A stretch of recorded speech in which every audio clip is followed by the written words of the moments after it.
Hey, everybody, welcome to this week's episode of Hold the Mic. We are your hosts. I'm Ryan Shedd, and that's Ian Sherman back from vacation.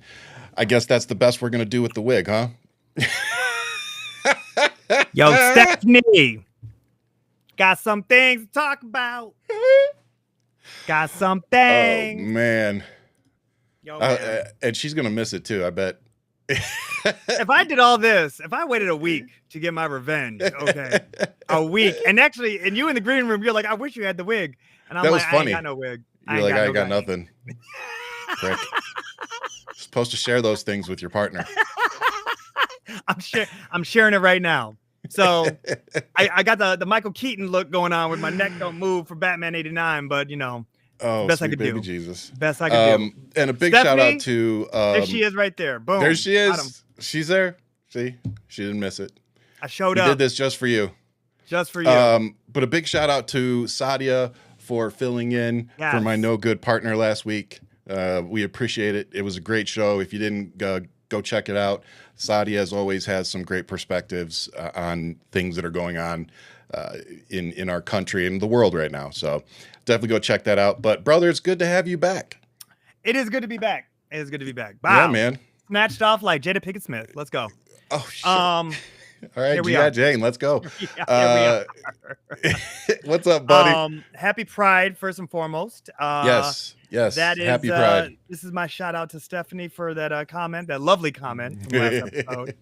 You guys did a really great job. It was really nice to watch you guys actually from my hotel room, and to see how everything was going. So, He called me and he's like, "You motherfuckers." yeah, I did. I was like, y'all some trifling ass bitches. Trifling ass. Trifling ass. All right, I got you. Oh, so good. It was a great episode, very knowledgeable, and you guys are always on point. You know, and I just said, I know that you sometimes need someone to turn the knife a little bit in you, though. That's all. Oh, for sure. Yeah. There was, and we even talked about it after the show. I think there was something I had said last show, and Sadia was like, "Can you take that out?" And I was like, "No, it's there now." And she's like, "Oh, okay." And I was like, there's certain things that I get away with when you're here. Yeah. And like you said, you're just either you're twisting the knife or you're just figuring out how to stop me from being canceled. So Like, okay, all right. yeah, let's walk that one. Go ahead and just backslide that one. Yeah, man. Hey, but let's get on to but more no, important it's really things like Pride Month. Pride Month. Here on this show, we definitely want to just give a shout out to everybody that's a part of any of those communities. You definitely have our support, our love, and fuck everybody else. That's pretty much how I feel about it. Love my brothers, my sisters, my cousins, Yep. aunties, uncles, moms, But and dads. particularly, I just want to give a shout out, particularly to the trans community, because over the last few years, you've given me the space personally to just better educate myself, about the things that you all deal with, your community, your daily lives, and most importantly, I think the most reflective and insightful part for me has been the transgender folks that share their upbringing with me, that talk about being 9 years old, and they're like, I knew just something wasn't right. I didn't know what it was, but I just knew early that something was off.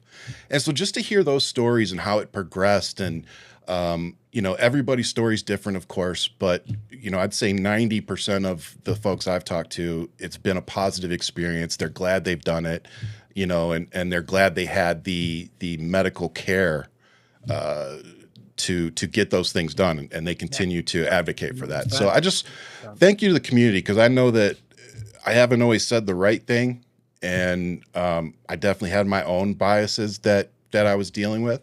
So I just want to appreciate the space that y'all give me to be a better ally, and just make sure that I use my platform in a more responsible way. So appreciate it was you rough all. to watch you get there, but we're glad you got there.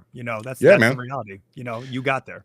But And if you could do it, Ryan, so can everybody else. Well, you know what, dude, and I've said, and I'm gonna say it again, because it's a lot of teachable moments in there. A lot. for sure, dude. Yeah. But I've said, when the whole thing with Dave Chappelle was going down with that special, I said I went and watched it because I wanted to get what my reaction was. Right. And I was like, I felt bad at the end of it, because I felt like he was talking to me. Not necessarily the what is it called, the turf thing or whatever that part was. Not necessarily that part. But at the end, he was telling a story about his friend that was transgender and that had passed away. And the way that he ended the show to me was like it was the bow on everything to kind of tie it all together and make it make sense to people like me who weren't as educated as we'd like to be and were pretty ignorant to this, that, and the other. Yeah. And it was like, yeah, there was definitely some parts that were cringy, but at the same time, I think he was talking to a lot of people that just don't understand. And that's the gift that Dave is. I feel like if you know, it was triggering, but if you didn't know, it's like it made you really think. Yep. And that's the thing that people have to give space to. Why are people triggered not everybody's by there. this? Yep. Oh, yeah, but why are people triggered? But also at the same time, it's like you got to have a bridge somewhere in there. Yes, people are there. They've landed. They know what this world is like. There's people who have no idea and they're completely removed. And then there's that sweet spot where it's just like, well, let me go ahead and talk about it. But if we can't have that dialogue, that conversation, good or bad, cringe or not, like it's still something there to really kind of like to deep dive into. Yeah. So it's interesting. I've watched it. I took in, me as a Dave Chappelle fan, I was just like, okay, I see what he's doing. Does it land? Does it not land? Whatever. That's a different conversation. It's going to land differently with everybody. Yeah. And that's exactly it. It's going to land differently with everybody. But you know, someone like my wife is like, I don't need to watch it. Like, and I'm like, okay. That's how my wife was. She's like, I don't want to watch that. I was like, all right. I was like, cool. All right. More for me. But like you, I like Dave Chappelle's comedy. But I like tell people, I'm like, I like Richard Pryor. So like you guys clutch your pearls about comedians today. You guys would have lost your fucking minds. Richard Pryor. Fox, I mean, all of them. Even Eddie Murphy, Fox. Young Eddie Murphy. How you gonna tell your girl you love it when you ain't washed your ass? I didn't know you had that in you, but now I know Jen has something special. I'm just saying, now I know Jen has something special. Come on, man. I'm just saying, man. When these lights get low. That was before Jen. That was before Jen, bro. Come on now. Hey, there's nothing before Jen. Don't get us canceled. Don't get me canceled. She'll bury me in the backyard and tell everybody I left her. I see Jen on that next episode. I'm like, hey girl. She'll be like, the first 48. I'm doing the show now. I'm the captain now. I'm like, I'm the captain of this ship. Okay. But you know, we talk about the right likes to talk about, particularly the Christians, likes to talk about all the left and the division and the hate that we're spreading. And I'd just like to point out that we're the ones trying to be inclusive. We're the ones trying to better educate ourselves. We're the ones trying to be better at, like, we're not out here trying to cancel Pride Month like you guys are. And for those of you walking around going, oh, we're going to call this month Military Month. May is Military Appreciation Month. They give us the whole fucking month. And then on top of that, we also get Veterans Day in November. Yeah. So you guys make no fucking sense. You're so filled with hate that you want to push it on everybody else. And you keep saying this is what you voted for. Yeah, you voted for hate. You voted for hate. You voted for division. You voted to protect a certain community in America, and everybody else can go fuck themselves. That's literally what you voted for. You know what's interesting about it, Ryan, and I really do tell a lot of my closest. Yeah, Don Rickles too. Yeah, should. And a couple of folks that watch this show. This whole mega thing is just one big speed bump. Like, you're not stopping this. You know what I mean? Like, you're not stopping what's coming. You're not stopping anything. Are you postponing? Maybe. What do you mean? In the context that progress, if you look at every single amendment that we have, it was forward-thinking people that implemented these amendments into our Constitution. Do you know what I mean? Yeah. We have people who are always constantly adding these new amendments throughout the history of these 250 years of being this experiment we call America. It's always still a progressive mindset that is still trying to implement, to really instill, regardless if there is a bipartisan movement of how they build these out. It still starts and sparked by this idea of progress. And this administration is just that major speed bump that we're going over, but it's still going forward. There's no stopping it. Yeah. You're watching. And the reason why I say is that you watch these kids who walk out of school in protest for watching, how ICE is taking their colleagues. You see these glimpses of these moments that are there, and you're like, okay, the future's in good hands. This whole thing that we're watching right now is a collection of white fragility and of men and how mediocre they have become in today's society. Right? White men, especially. Very mediocre. I mean, just look at this administration. A lot of mediocre white men who have no business really being there.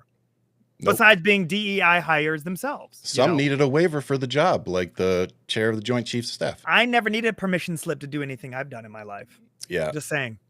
You know, like, really. And when you're talking about things like, you know, the Constitution, amendments, things like that, I just want to point out that we have sitting members of Congress who are getting fact-checked because they don't know what the 5th and 14th fucking amendments are. So Nancy Mace put out a tweet 22 hours ago saying due process for citizens.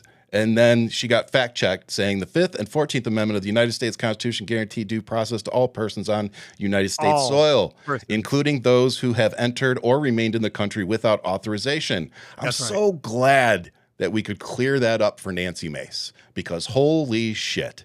Yeah. It's interesting to see people get fact-checked when they're trying to whitewash in real time. You know what I mean? Great, man. You know, it's like they really are just trying to pour bleach on everything, and everybody's like, "Nope, get that shit out of here." It's like it's not gonna happen. It's not gonna happen. Oh my gosh. So, but Nancy's just an embarrassment. I'm sorry, I don't even think of her anymore. To humanity, not just America. Oh yeah. Moving on. While we're talking about Pride Month, I think it's only right that we address this bullshit. So Pete Hegseth is, you know, doing Pete Hegseth things again and renaming the USS Harvey Milk during Pride Month. So, you know, of course, the reason it pisses me off is because it's just more gaslighting from the Pentagon and this douchebag. Right. Has he actually done anything? Like, actually done anything? Besides security breaches and illegal wiretaps? No.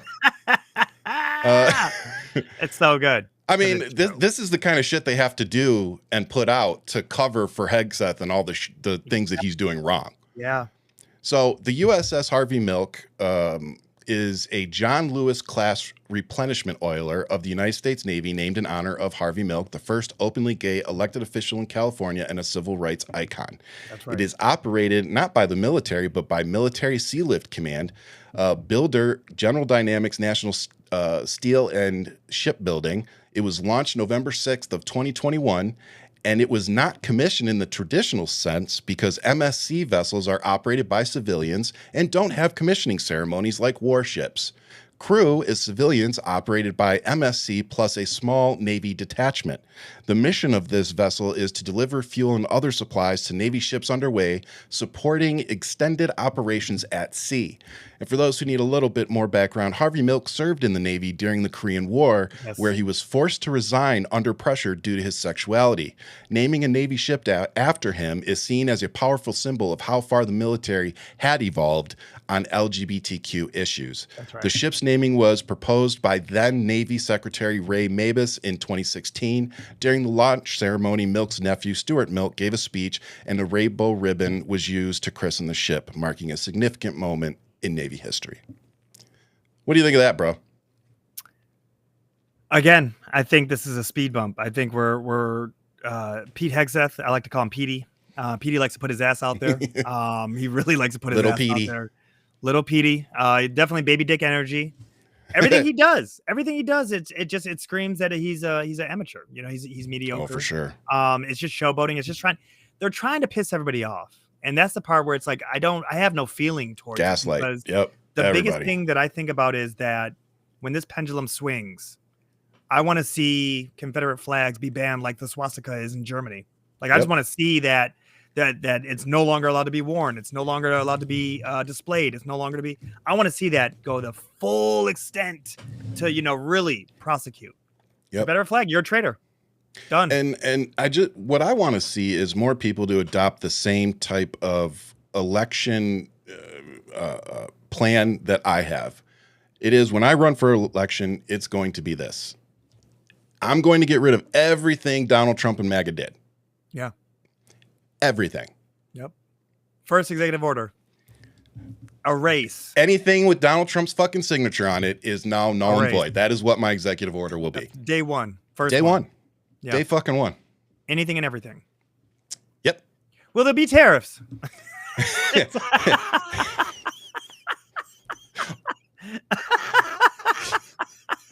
There's so many ways I want to respond to that. Like I said, just turn the knife. Like, and you know what, dude? Since you fucking brought it up, I have to take a second. Okay. The show is yours. Well, it's ours, but sometimes I tell you to shut the fuck up and just go along for the ride. But this one, okay, I did a little thing on tariffs because people seem to be missing some context. Is it not clicking yet? I don't think it's clicking yet. Okay. So I did a little quick what are they called? Schoolhouse Rock of tariffs? Schoolhouse Rock of tariffs, yes. Tariff revenue is generated when a government imposes a tax on imported goods and services. Yeah. I need Schoolhouse Rock, I'm Just a Bill playing in the background right now. Can somebody do that for me? Can somebody spin that up for me? All right. Maybe when we get some production. There we go. There we go. Here's how the process works with a step-by-step breakdown. Tariffs are imposed. The government sets a tariff rate, example 10%, on specific imported products like steel, electronics, or textiles. Number 2, goods are imported. When foreign goods enter the country, customs authority assesses the value of those goods. 3, the tariff is collected at the border. Importers, usually companies, must pay that tariff before the goods can be released into the domestic market. Example, if a company imports $1 million worth of goods with a 10% tariff, the company would pay $100,000 in tariff duties. Revenue goes to the Treasury. The money collected is transferred to the government's general revenue, usually managed by the Department of Treasury in the United States. Key characteristics of tariff revenue. It is paid by importers, not directly by foreign governments or exporters. It can raise prices on imported goods, often passed on to consumers. Yeah. So that $100,000 in tariffs that we mentioned in that example, that cost is getting shifted to us, the consumers. It's not getting paid by China. It's not getting paid by Russia. It's not getting paid by anybody. It's getting paid by us. Yeah. So when Carolyn Levitt, or whatever the hell her name is, stands on the podium and says that they've generated, $2.3 billion in tariff revenue, or whatever the number was she used, I remind you that revenue was generated from you, not from a foreign government. Yeah, it's quite brilliant, actually, on a marketing side, that they're trying to really push that. And it was 22.3 billion, and that 22.3 billion is from you taxpayers. Yep. People who buy goods from China directly, and they're like, think of it like buying 5 dresses. Hell, his own hats. His own hats. I bet you the price went up. I bet you it did. It's one of those things where you're looking at this and you go, this is why he attacked Bezos, Amazon, because they were going to put in their tariff price. They were going to mark it in there. This is going to be the price. Now Trump wants these companies, these corporations, these mom and pop stores to eat the price. Well, why would you eat the price? Why would you have to say that if the customer is not going to be paying for it? So there's a lot of things that are out there if you just listen to it. And here we are. So if they don't get it, then clearly people like Mega, like to get grabbed by the pussy. There's no other way around it. Yeah, really. We got one question. Yeah. Do you have any concerns about Trump claiming martial law and stopping midterm elections? You want me to go first? You want to go first? Yeah, no, go. I think every American should pay attention to how South Korea handled the last president. I think every single American should go look up when their president at the time, which is just a couple months ago, put in martial law. Did it. Actually instilled it. It lasted 3 days. 3 days. Yep. 3 days. And the reason why that is because the entire country turned on the president, and the president then had to step down. He was actually prosecuted within a couple of months, and now he no longer is a conversation. Yep.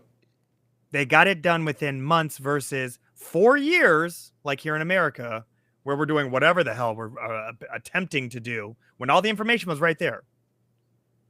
January, January 6th? That should have been wrapped up with it by March that year. Oh, for sure. It should have been done. Yep. Here's all the evidence. Here's everything that happened. Here it is, going to trial. I don't know why we played all this other game. I get that there's other things that we can look at to prosecute other people, but here's the main players. Oh, that's the other thing I would do as president if I were elected in 2028 is I would revoke all of Trump's pardons for the January 6th people, and we'd put them in jail. Domestic terrorists. Yeah, sorry, we're not going to leave domestic terrorists out on the street. Aliens Act? I'm sure there's a terrorist act. Well, and and by the way, Kristi Noem came out in her congressional hearing and pretty much said that Republicans voted to let January 6th traitors become members of ICE and go start detaining people. Remember, folks, I'm not trying to start a cult, just fact checking one. You can always go Google what I said.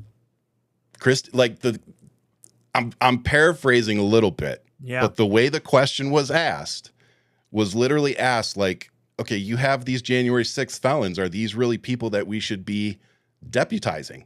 Yeah. And Kristi Noem is like, yeah. Yeah, pay attention to, and this is the thing I want people to really, really pay attention to is the fact that they're trying to normalize what's happening. Yeah. And it's just beginning, Oh, for sure. It's not going to be just these actual law-abiding citizens, people who are asylum seekers, or people who are going through the system to literally become a citizen. These are not the criminals that they promised. This is not the things that were on the list that they were going to go after, which means that this is going to be a downward slope, that they're going to start going after other minorities. They're going to go after other people. They're going to go after probably political individuals, pundits, personalities, whatever. They're going to try. They're going to attempt this. Let's get into some of it. So something that came out in the last day or two is that Trump is now demanding loyalty essays from federal job applicants. Let me say that for y'all one more time. Yeah. Donald Trump is demanding loyalty essays from federal job applicants. That's right.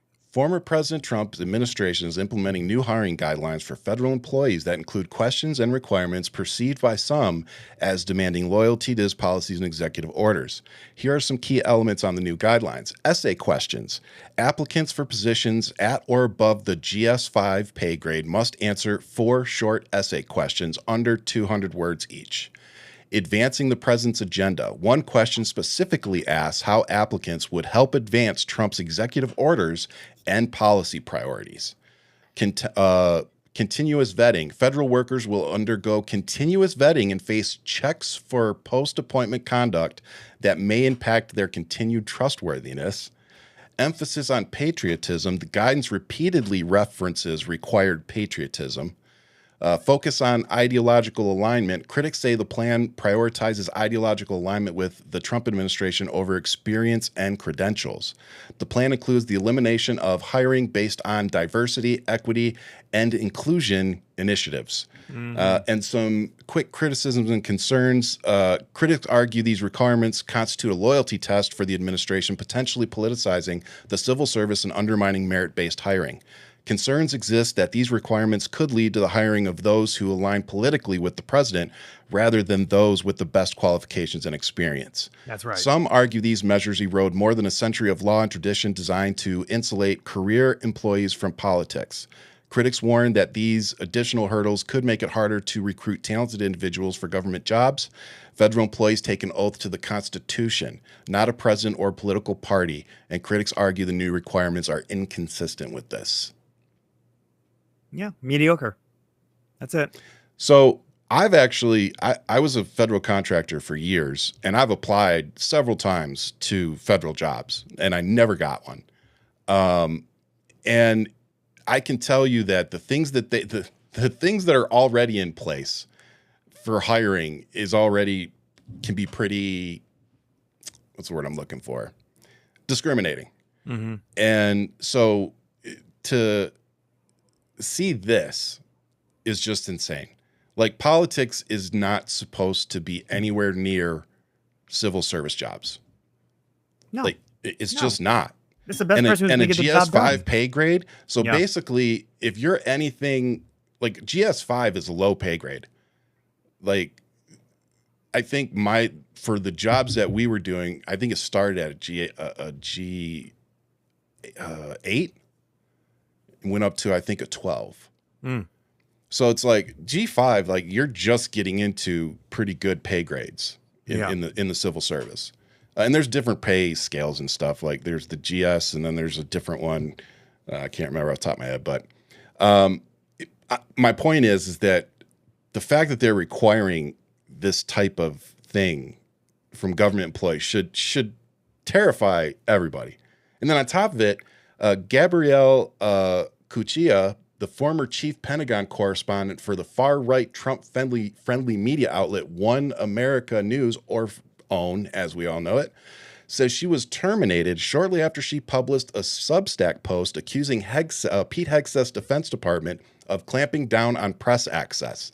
She had said the restrictions were disturbing, questioned the Defense Department's motives in tightening media restrictions, and noted that Hegseth has yet to hold a formal press conference since taking office. Cuccia claimed the shift began after the controversy known as Signalgate, in which Hegseth, the former Fox News anchor, allegedly shared sensitive military details in a group chat that inadvertently included a well-known journalist from The Atlantic. According to Cuccia, the scandal marked the beginning of a broader effort to limit media interaction at the Pentagon. Right. So basically, they're trying to shut everybody up because Pete can't do anything right. Let's be honest, since January, the real leaks from the Pentagon haven't come from the press, she wrote in her Substack. They've come from Hegseth's own team and other senior officials. It's interesting to see that this is now, they're starting to, eat each other, right? Oh. The cannibalism is like in full effect for us. It really is. You're right. And on the smaller level of these two, little minnows, to what we're seeing with the collapse of Doge and also with Fat Don. It's one of those things where it's interesting to see this didn't take as long as we thought, right? Yeah. We were like, okay, it's gonna be in 6 months, it's gonna be within the year. A year, like, yeah. No, it did not take that long. To see narcissists really clash, brilliant. And it's really on full display for all of us to really take in. But for this, I'm trying to think of who this individual is, this correspondent, news correspondent. Was she in the White House briefings? Because her name does sound familiar to me. She was on OWN, so that means I wouldn't know who the fuck she is. Wow. Know thy enemy, brother. Know thy enemy. I can't. Like, listening to Trump. I hate watching. I can't, dude. It's like watching Trump is hard enough. I don't need to watch anybody else be stupid. Like, I feel he's the president, so I kind of got to know what he's doing. But I don't need to know what Carolyn Levett's doing. Like, she's a dumbass. No. She's 26-year-old. She barely found her coochie yet, let alone fucking know how to be the fucking press secretary. Well, Grandpa found it for her, so there's that. Exactly. Reality. She needed a fucking 60-year-old man to find it for her. Sweetie, we don't play peekaboo at a senior citizens home. Excuse me. Prom is that way. What are you doing? What are you doing? Put that thing away. Jesus. My God. Oh, man. Oh, well. All I think about, I have to say this. When I think of Mega, I just think ugly people fucking. I'm sorry. Bunny's like, ew. Ew. And I'm really thinking about this because of all that news about Elon smashing Miller's.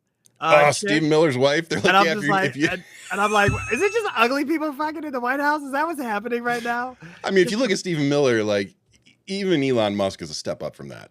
I mean, Stephen Miller looks like a clone gone wrong of Rudy Giuliani. Like, it's just like, what is going on right now? And I'm really thinking about this, where I'm just like, and now his wife is going with him, and now there's talk about a sex scandal. I'm like, oh God. There's a sex scandal now? There's all types of people talking shit. Oh, see, I'm laughing. I didn't know. I'm laughing at all of it. And I'm like, she's like, I'm going with him. I'm going with the Doge. So I'm going with the Doge. Allegedly, by the way. Here, I'm not breaking. Everybody's reporting that. So I mean, who knows? But I mean, let's be honest. It's not like Elon Musk knows where the fuck he's at anyway.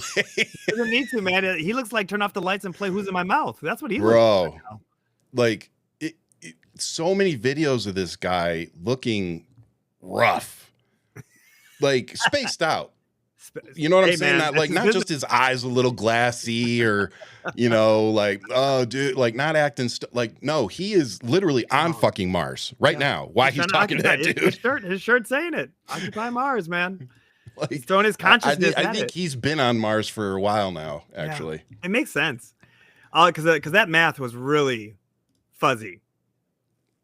That Doge math was very inflated. Bro. We found 2 trillion, 1 trillion, 900 billion, 8 million, 100. It sounded like crackhead deals. Yo, man, can I get $1, a quarter, a nickel? 500, 200, penny? 100, 60, $20 in an envelope. Damn. 50 cents in a roll. Damn. I didn't even say no yet. Like I was about to give you $1, but you ran right down. You just talked yourself out of everything. All right, well, have a good day, sir. Here's a sandwich. It's like, okay. Taco just signed a 12-country travel ban. Can you look that up? Can you look that up real quick?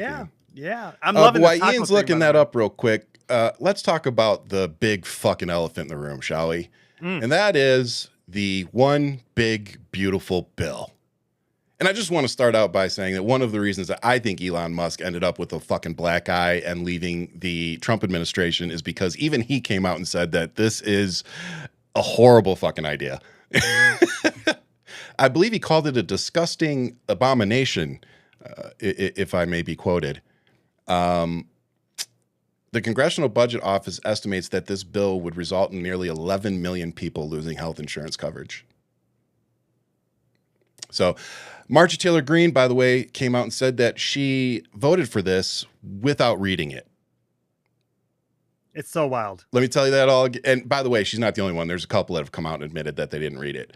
But hey, at least they're admitting to us that they are voting on shit and they don't even know what it is. So they're voting on getting rid of Medicaid and defunding it, and they can't even be bothered to read it. So let me just point out some stuff for you. The One Big Beautiful Bill Act is a comprehensive tax and spending proposal introduced by Donald Trump and narrowly passed the House on May 22nd of 2025.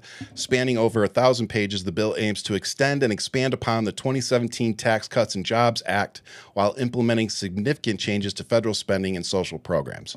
Now, for those of you who may not be familiar with the 2017 Tax Cuts and Jobs Act, that was where Donald Trump royally fucked the middle class and helped all the corporations and billionaires.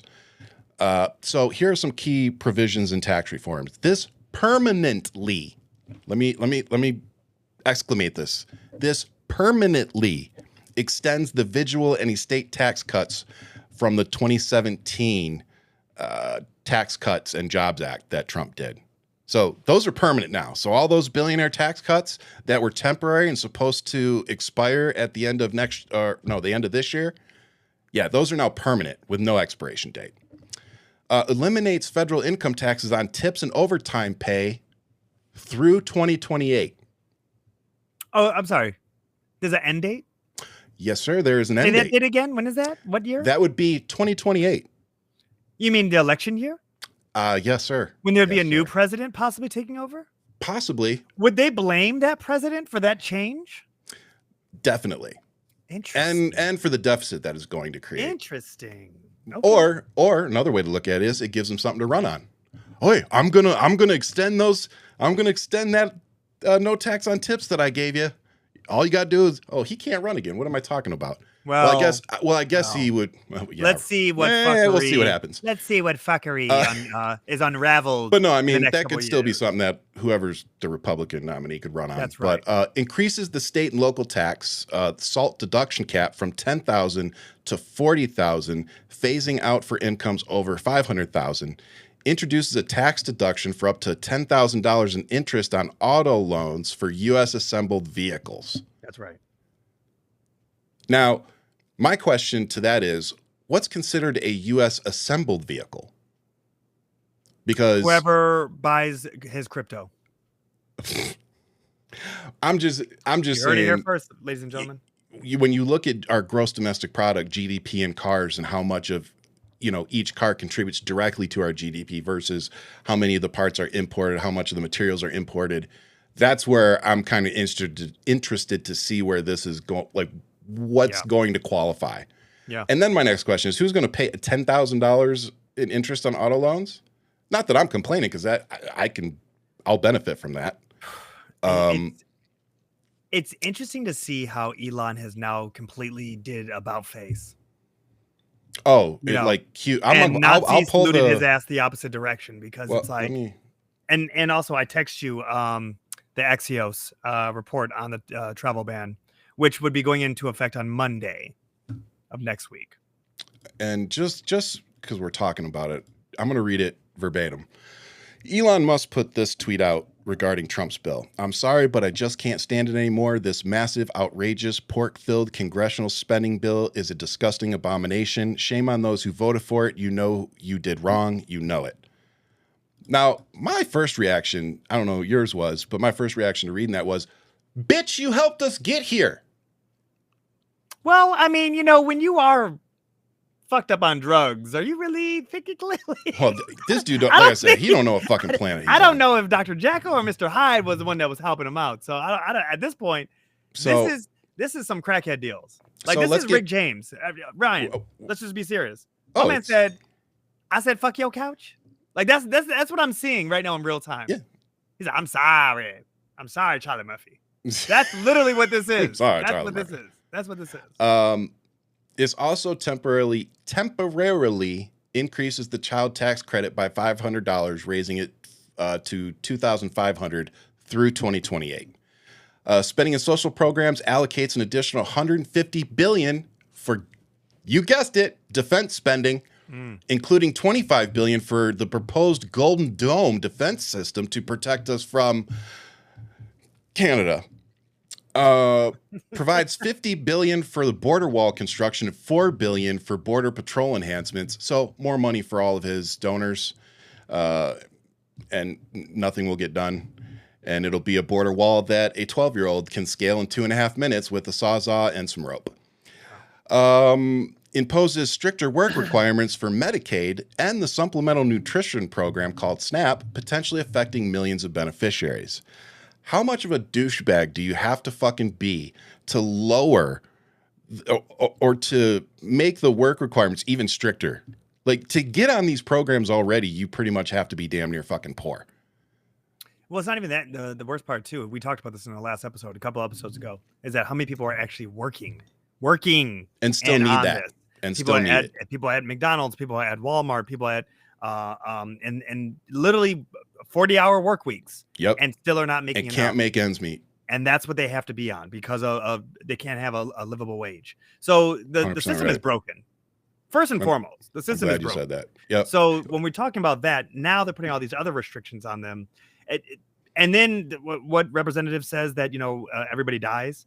Like, what? Oh, yeah. Ooh, I forgot to put that on the outline. And then she did a troll where she's like, oh, I'm apologizing as she's walking through a cemetery.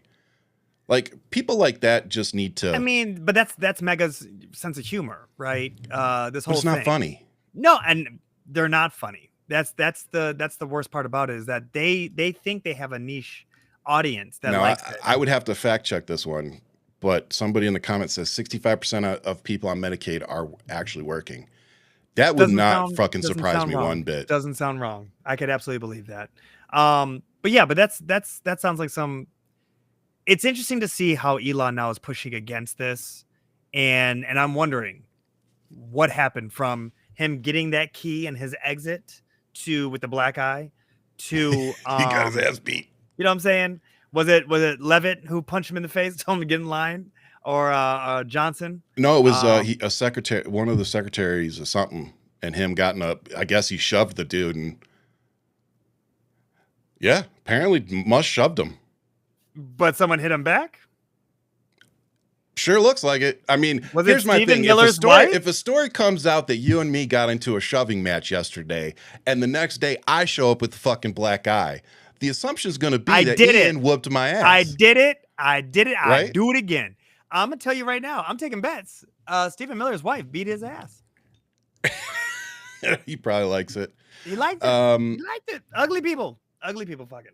All right. So here's my question to you, because I sent you the travel ban, and clearly the chickens have come to roost. You know, they are fighting. It's full on. And Elon has talked about how he's going to primary anybody when he was with Trump. So now what's going to happen on the other side? I mean, honestly, I really don't give a fuck. No. And I'm just being honest. Like, I think it was Steve, not Steve Allen. Comedian, white hair. Steve plays banjo. Steve Martin. Steve Martin came out today. And white hair since the 90s? That's what you should have said. Yeah. He came out and told Elon, run. You should absolutely fucking run. I'm sorry. Do it now before they catch you, because what's coming is bad. Basically, like, you're a piece of shit. Oh, run out of the country, like leave. He literally told me, get out, like, leave the country. Got it. If we see ICE pick up Elon, bro. I mean, the fucker's illegal anyway. Oh, you know what? That's not on my bingo card, but you know what? I will sit there with a bag of popcorn. Oh, here it is. I got it. So, yeah, I love Steve Allen. You look way too excited about this. You look way too excited. Because when I saw it, I was like, I love Steve Allen. So, or Steve Allen. Martin. I love Steve Martin. So it was like warming my heart a little bit. He said, Elon, you don't know me, but I'm giving you solid advice. Maybe for the last time, leave America. Go to a country with no extradition agreements with the United States. Do it now. Time is wasting. The DOJ will focus on you and Doge. Your window is closing rapidly. Another country or Mars, you cannot fathom what is heading your way. And lose the gold key. It's a tracking device. Wow. Martin's a beast. Oh, my God. Wow, that might have just become my positive. Bunny said, "I thought you said run for office." Yeah, no, that's what I was like, whoa. That would be Tim Allen. That would be if it was Tim Allen. Yeah, but no. And somebody brought up that Trump signed an executive order getting rid of women's right to abortion, and it's even more broader than that and sicker than that. Whatever executive order he signed is also. It was a Biden, I think it was a Biden executive order that dictated or mandated that they had to stabilize a woman, even if that included an emergency abortion. And he is rescinding the Biden era guidance that uses a federal law to require hospitals to stabilize patients in need of emergency care, including by providing an abortion. But don't worry about it. How's that pro-life? They're using traffic cameras to track women, track license plates across state lines. Yeah, they have to track them and capture them because that's the only way they can get a woman to fuck. Sounds like slave catchers to me, i.e., police. Humble beginnings, all over. Let me finish this. So, just getting back to this horrible fucking budget, imposes the stricter requirements. Reduces federal funding for SNAP by $267 billion, impacting a significant portion of senior recipients. Environmental and energy policies, repeals and scales back several clean energy tax credits established under the Inflation Reduction Act, of course, including electric vehicle incentives. Imposes new annual registration fees of $250 for electric vehicles and $100 for hybrids. Now you have to pay to have a fucking electric. So he's trying to force everybody to go back to gas vehicles. Fiscal impact and criticism. The Congressional Budget Office estimates that the bill will add approximately $3.8 trillion to the national debt over the next decade. Critics argue that the bill disproportionately benefits the wealthy while cutting essential services for vulnerable populations. Elon Musk, former White House advisor, labeled the bill a disgusting abomination, as we said, due to its extensive pork barreling. The political outlook is the bill faces a challenging path in the Senate, where internal divisions among Republicans and unified Democratic opposition could impede its passage. Senate Majority Leader John Thune is working to address concerns and secure the necessary votes with the goal of passing the bill by July 4th. Oh, how American. On America's birthday. Rape and pillage. Yep, rape and pillage the American people on 4th of July. All right. Well, there's a part of me that's the FAFO, honestly. Unfortunately, we're all about to fuck around and find out. Oh, no. This. I mean, but at the end, it's the Titanic. It's a sinking ship. So it's like, you could say, yeah, these rich people deserve it to go down with the ship. But it's like, we're all going down with the ship. We're all going. So I'm going to play my violin. It's like, that's where it is. This is the part where I think we start to have the conversation of France, 1700s. I'm gonna leave it at that. Oh, for sure. You know what I mean? Like, there's a certain. Well, they're calling for it. I mean, so isn't that how it happened in France? They called for it. They pushed until bread was no longer available. If y'all would have listened to my ass about these January 6th people, if we would have set the precedent and the example, we wouldn't have this fucking problem right now. Yeah. We really wouldn't. Yeah. Like a lot of this does stem, it goes back to January 6th, the day that, granted, the day he made fun of a disabled reporter should have been the end of Trump, but January 6th really should have been the end of the MAGA movement. It should have been the end of Trump. You know, that last impeachment should have made it so he could never run for office again. That should have been the least that the Senate could do, is just at least make it so this piece of shit criminal couldn't run for office again. But they couldn't even do that. No. They couldn't even make that happen. So, you know, once again, everybody talking about impeachment, shut up. Just stop. It's not going to happen. It's not going to work. We don't have massive control of the houses. We don't have the tie-breaking vote. No. It's not going to happen. And even if we do happen to get it through the House, the Senate, as it sits, is not going to fucking charge them. Well, don't even say that. We don't have a party that has the stones to do what's right. So let's talk about that for a second. Yeah. So some news today was the former press secretary for Joe Biden, Karine Jean-Pierre, came out and said that she is leaving the Democratic Party, becoming an independent, while simultaneously releasing her next book. Right. Which is titled Independent, A Look Inside a Broken White House Outside the Party Lines. So that's the title of her book. Now, I went on Twitter and gave my initial reaction because when you say a look inside a broken White House, that to me says you're about to go hard on Joe Biden. And knowing what we know about his presidency and what was accomplished, it's kind of like, I don't want to fucking hear it. And if you're simultaneously doing it while we're in the middle of a constitutional fucking crisis, basically for a grift. And I'm just giving my initial reactions here. Yeah. And I have some more to add to it after it. But it's kind of like, really? Like you and I, we've left the party. We left like I left 2 years ago. You left, at least I think 6 months ago. You know, so we left before it was cool. And we had our separate reasons for why we did. So I'm not really bashing her for becoming independent. Like, I wish more people would. And that said, I had some people reach out to me that said that was going to be kind of the spin of the book, was that we need, you know, maybe we need to step away from the two-party system. Here's why, blah, blah, blah. And if that's the case, like, I can get behind that. So I will say I'm going to reserve any more judgment until I actually read the book. But what I say to you a couple episodes ago, when the signal leak happened, and not even leak, when it was a gift to Jeffrey Goldberg. Yeah. I was so thankful that he didn't sit on that to come out with a book. A book, yeah. And this is the perfect example of like, oh, here's somebody who may have known something and they sat on it until they had a book. And now it's performative. I'm going to go ahead and step away from the party. So therefore that becomes newsworthy. And then they talk about my book. I mean, it's all PR. Yep. Plain simple. Nothing against her. Get your money, do your thing. Yeah, but I'm not mad about the money. I'm not, I'm going to be out here pushing a book. So get your money. You know what I mean? But the thing with it is that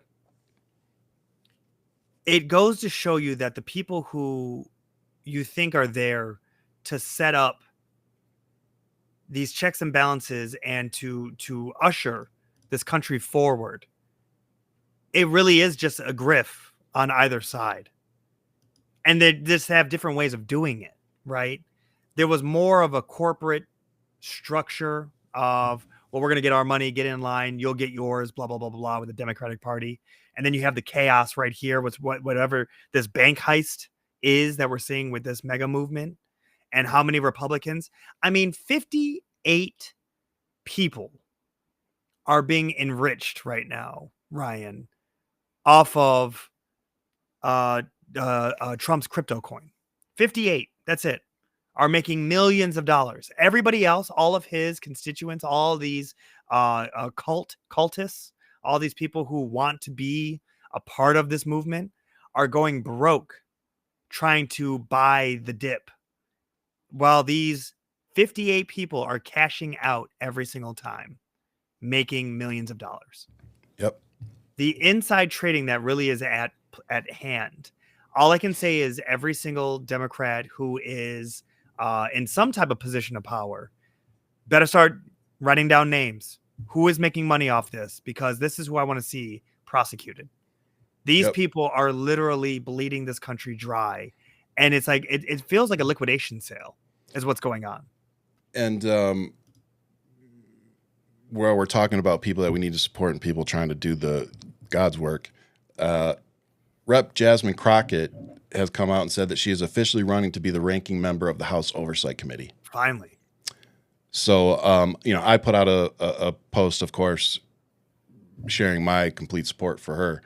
And we've talked about this quite a bit. This isn't the first time she's run for a position of leadership within Congress. Yeah. And I believe the person that she's running to replace now, who they put in first, I believe he passed away from cancer recently. Yep. So he was an old Democrat. Why, of course, not trying to say this in any way to be disrespectful to him, but let's hope that let's hope they don't fuck it up this time. And let's put some people in position that actually want to do the work. If you're older the age of 70, it's time to fucking retire. Yeah. I'm just going to say it. I don't care. If you are 70, you waited too long. I just don't think it's ageism to I'm say going that. to say no, it's not ageism. If you are too young to join, you're too old to be in it. I'm just sorry. You can't double dutch. There is a great range to be in this. You can't be a president younger than 35. Then why can you be president on your deathbed? Why is it that the man who's right now in office is older than Clinton? Get out of here. No. I want cognitive thinking people. I want people who literally have it together and don't wear Depends. That's what I want. Plain and simple. Yeah. Instead of whatever this is, because we see the actual declining. You guys can say it's a weave. You guys can say that this is like, oh no, he's just a master of his craft. No, the dude is gone. He just walked off a plane today and the limo was right in front of him. And he turns and walks away from it, and they had to walk. Literally, there's video. The dude has to walk up to him, turn around, and go, limo's right there. His handler had to. Ryan, use the right terms. His handler had to show him where he had to go. Yeah. This is the shit they would be saying about Biden. Oh, he has his handlers out. Oh, yeah. Training wheels are out for old man. And Republican political strategists have raised serious concerns about President Trump's mental health, citing frequent constant lapses and verbal aphasias as troubling signs of cognitive decline. These remarks have sparked widespread speculation and debate about the president's fitness for office. A few moments later, he gets off the plane and doesn't see the big-ass limo just for him right there. Yeah. What about his speech at that military school? Had nothing to do with anything about anything.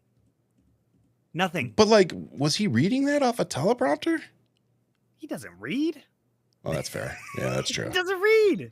Oh, by the way, Kristi Noem is now coming up with a way to brief Donald Trump because he doesn't read. So they're now coming up with a Fox News-like briefing for him that he can watch every day. They literally have to hire anchors to do this delivery. Think about this. Are you fucking kidding me? Think about that. How does this dude become president? Outside of the fact that the dude doesn't like to read, can't spell for shit. I can tell you the perfect storm happened. That's how. And let me ask you. And oh yes. Fucking twice. Well, you know what? I give him the first one. I give him that nobody liked Hillary Clinton. Nobody listened. That was that fall in line mentality. People wanted Bernie Sanders. People wanted Bernie. People wanted something crazy, different. He could have been the outsider, different. That's actually when I joined the Democratic Party, was Bernie Sanders. Because it gave me access to the primary. I've always been independent, but that's when I jumped in. And then I lingered to see what was within the pool to help bring up to the forefront. Clearly that game is over. And what's interesting about that, within the first round, he was an outsider. That was the election of the outsider, 2016. Yeah. I give you that. But then we saw what happened. And then COVID happened. He was the worst person to possibly be in there. The worst. And that's the part where I go, yes, he lost to Joe Biden. Joe was night and day different 4 years ago versus now, currently. But for Trump to literally go through all of that resume to then get to this point and people pick, this was something else. This was people picking with hatred in their heart. Yeah. That's what this was. And nobody can prove that wrong to me.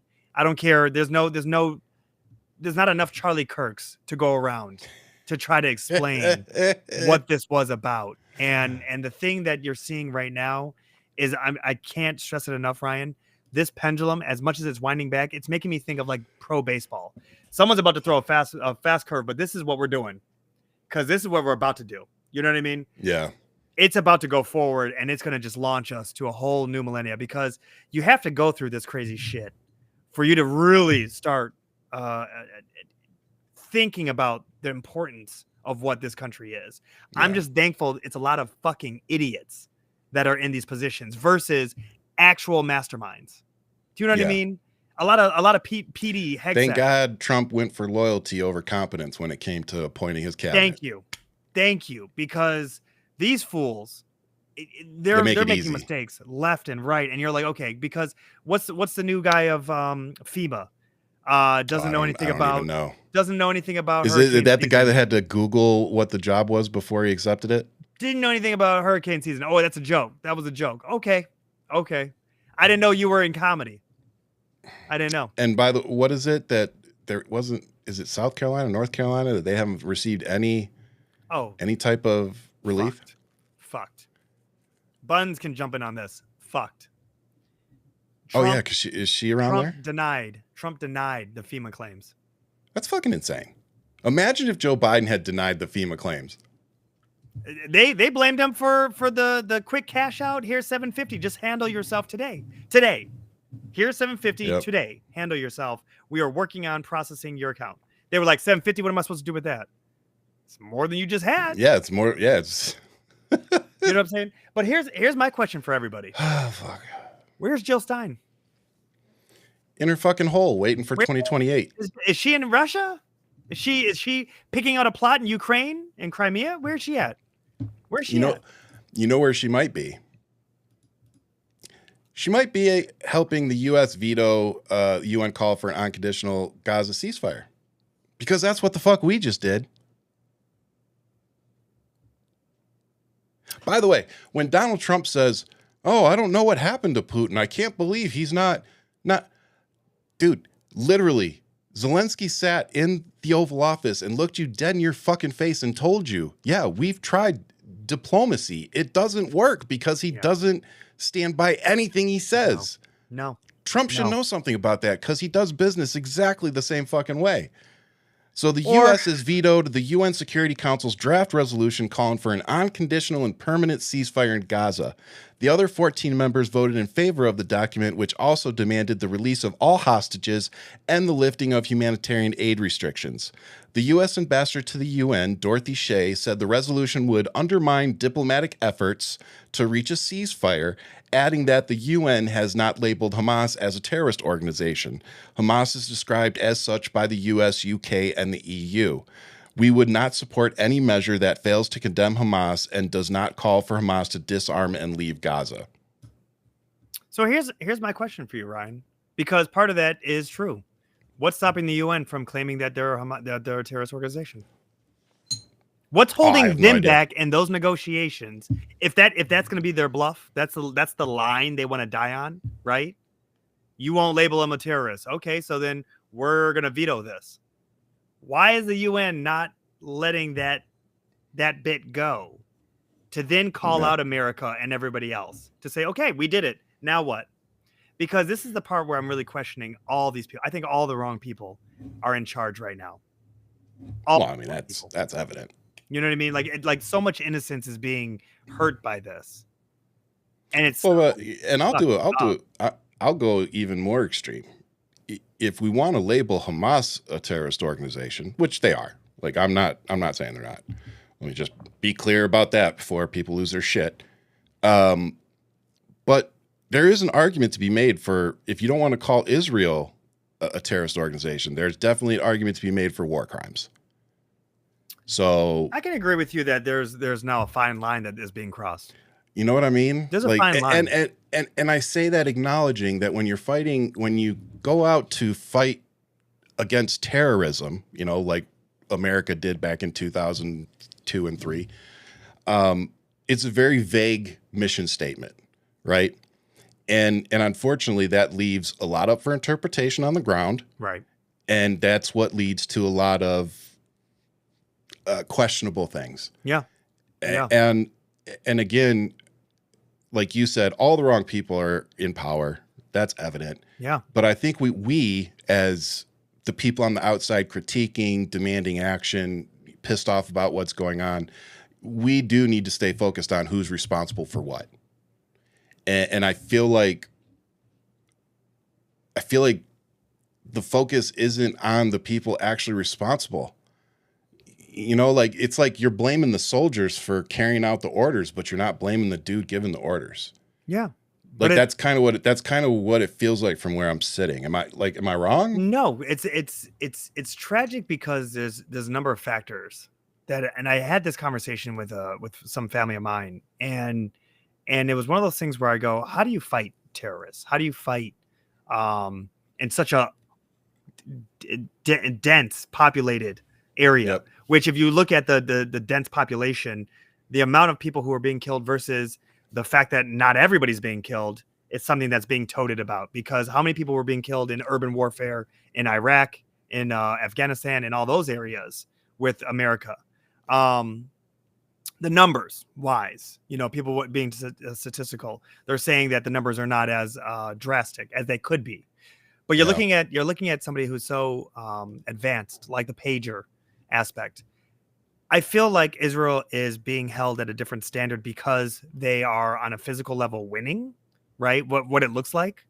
But at the same time, they're losing because of the ideology, the way that the world is turning against them, the way that this all feels like it was all part of the plan originally. Because no matter what they do, it's always been, you could have hurt somebody with the pager thing. You could have done this. This happened. A child died because they had the pager. And it's like, okay, but that was such a precise strike to a specific demographic. So that means that somebody in the family had that pager and the child happened to hold that pager. Well, and I think we also need to remember that America doesn't really have the moral high ground here at all. And I'm going to go even further and talk about, people have so much more to say about Israel and this Palestinian war. But I have not heard a lick of Sudan. I've not heard anything from anybody who is sitting there talking about free Palestine. I don't even think they can tell you about another genocide in history. You know what I mean? Like They only know, and they hyper focus on this, and they don't even really fully understand or grasp the region, and they're not even willing to actually deep dive into it. And that goes back to probably our shows from like last year. Yeah. We talked a lot about that. Is you have a lot of people that don't understand the complexity of this fight, and they don't understand that this didn't just materialize within the last 3 years. No. It didn't just happen October. I don't remember the exact date, 7th, whatever 7th. It was. Yep, 2023. This is decades, even centuries old fight, and a lot of people don't understand that. A lot of Americans don't understand the culture over there. Right. And unfortunately, when you're somebody living in a culture like ours and you are given a view into another culture, unfortunately, sometimes it doesn't make sense to you. No. Because you're like, oh my God, how could they do that? It's like, yeah, but that's just their culture. I'm not saying it's right, but that is what they're living with and how they have to deal with their daily lives. And so us coming in trying to play diplomacy doesn't necessarily mesh well. No. And again, we don't have the moral high ground here. We really don't. And I just want to end the conversation saying what I've been saying, that I stand with all the innocent people on both sides of that fight. I know there's a ton of people in Israel that don't agree with Netanyahu, that don't agree with how it's going down. So we see you, I see you, keep being vocal, because we're hearing it all the way here in the United States. And yeah, man, I really do honestly pray for everybody on both sides of that every day, because I see the videos from coming out of Gaza, and even without context. You and I have talked a lot about posting something without the context, not knowing what really happened, blah, blah, blah.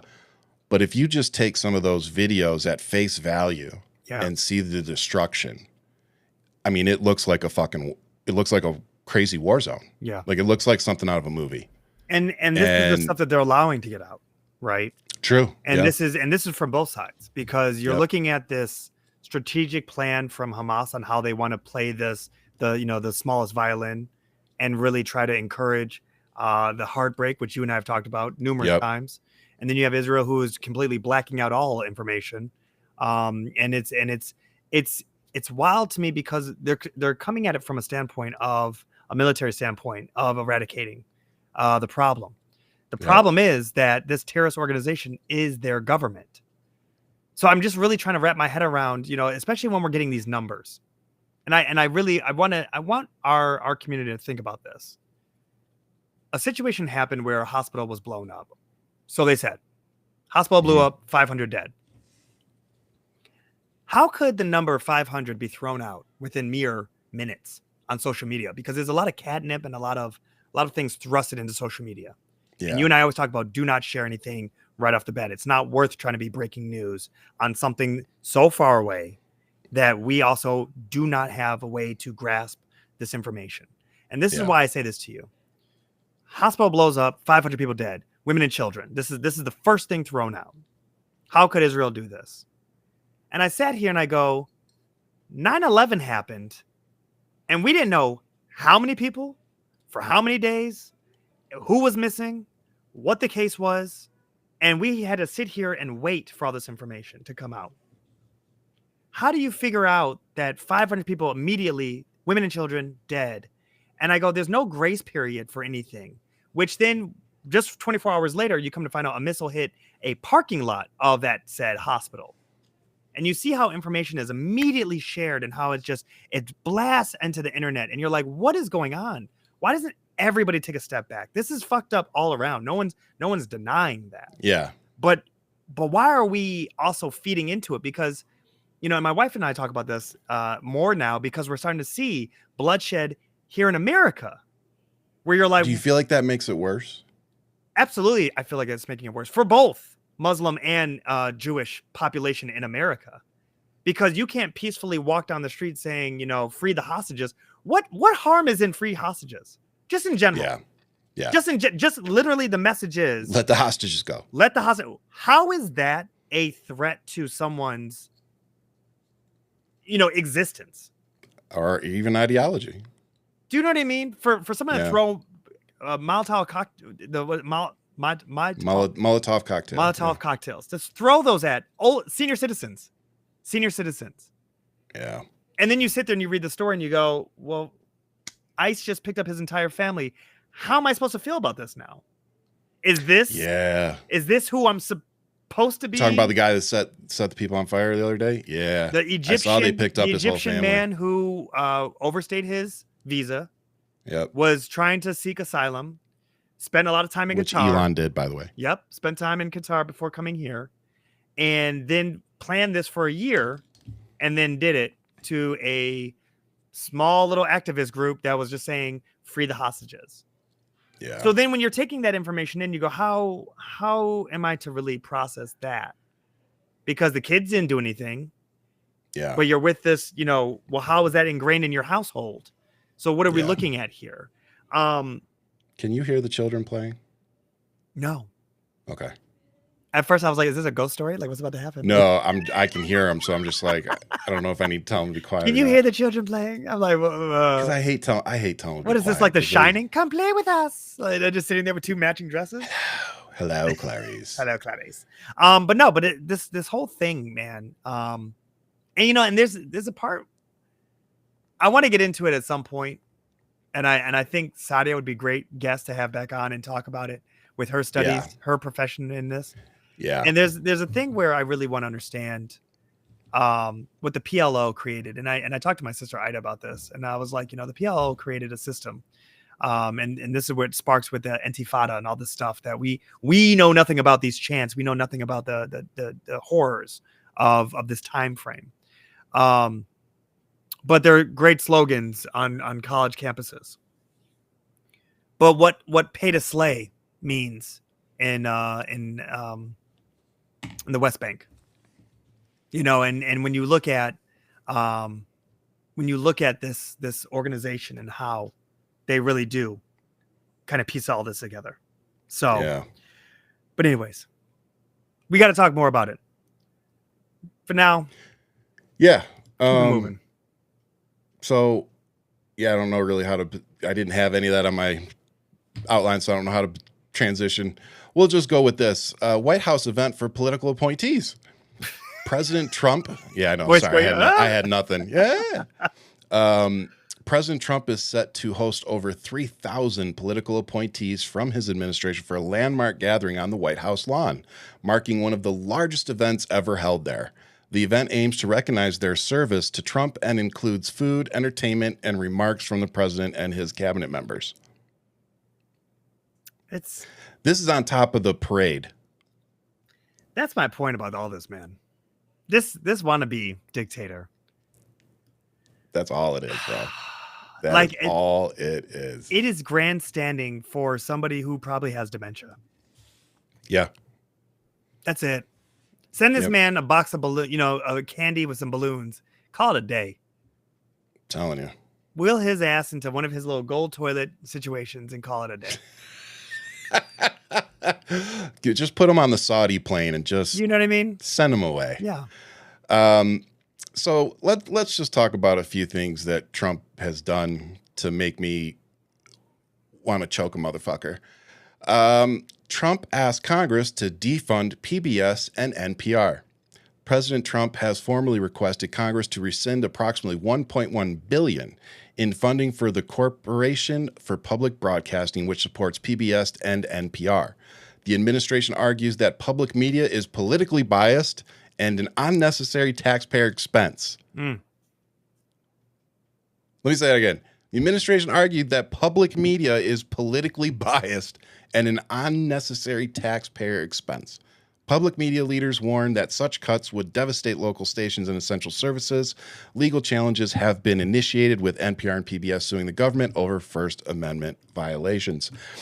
And as somebody made the comment just a few moments ago, just in case you thought they were kidding, I actually had that video lined up for the show. So I turned the volume down. In South Florida newscasts. So this is the newscaster that was heading here.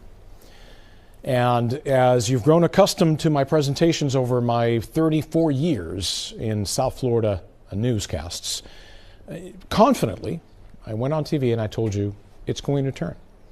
You don't need to worry. It is going to turn. And I am here to tell you that I am not sure I can do that this year because of the cuts, the gutting, the sledgehammer attack on science in general, and I could talk about that for a long, long time, and how that is affecting the U.S. Leadership in science over many years, and how we're losing that leadership, and this is a multi-generational impact on science in this country, all right? But specifically, let's talk about the federal government cuts to the National Weather Service and to NOAA. Did you know that Central and South Florida National Weather Service offices are currently basically 20 to 40% understaffed?